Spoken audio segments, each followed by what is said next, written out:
of times our relationship or how we want to talk about money has to do with our relationship to our own money. So it's, if you've been raised in a home where money was tight, maybe like seeing these numbers is really sensitive to you. If you've been very affluent and money wasn't a problem, talking about money might not be a big deal, but we conceptualize numbers and money around like our own experience with it. And you have to like turn that light bulb off, because when you're selling, it's not your money. It's not even money at all. It's like value.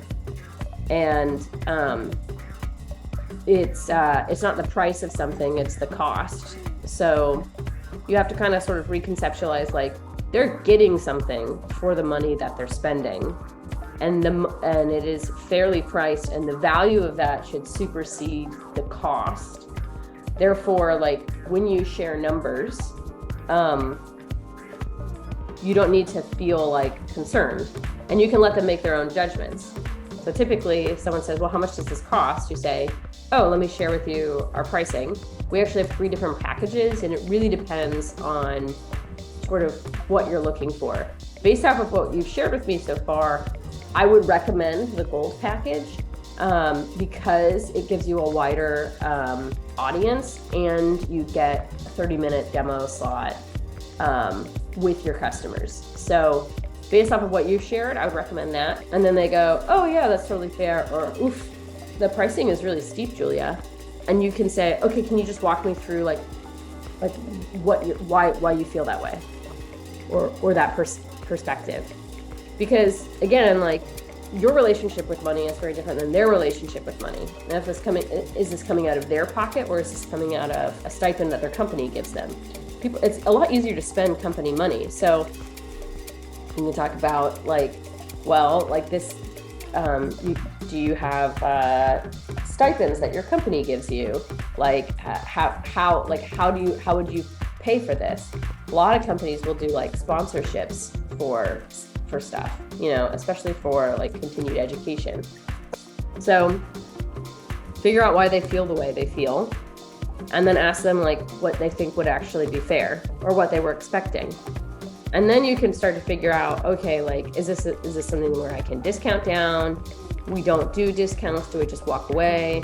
But like, just like, you have to take away the scariness of the money. Like, once you've qualified enough and you understand pain enough, you can say, like, you pitch your product, and they either go, yeah, that sounds really interesting, or no, and then you can flash. I'm curious, like, why do you think it's expensive? And then they can tell you why they think it's expensive. And then you can say, well, comparable to other communities, we're actually coming in very much at market value. So either like you're comparing us to something else that I don't know is out there, or that they deeply discount, or you're saying you don't value the number of leads we could produce for you. So let's backtrack this. How many leads do you typically get from events? What is the quality of those leads? How often do those leads convert to paying customers? How much is an average paying customer worth? How much do you typically spend to drive those leads? How much does events marketing cost you? How much does, like, we're doing all of that work. Like, you're not doing any of it. We're just giving you leads that we've generated and created for you and curated for you through our events. We're sourcing the speakers. We're doing all of the marketing. We do all of the legwork. I just present the pricing that Gong creates. And when people like ask about the pricing, I'm like, well, that's just what the pricing is. Like, I didn't create the pricing. This is how we structure it. And I can explain like why we have a platform subscription and what that's for.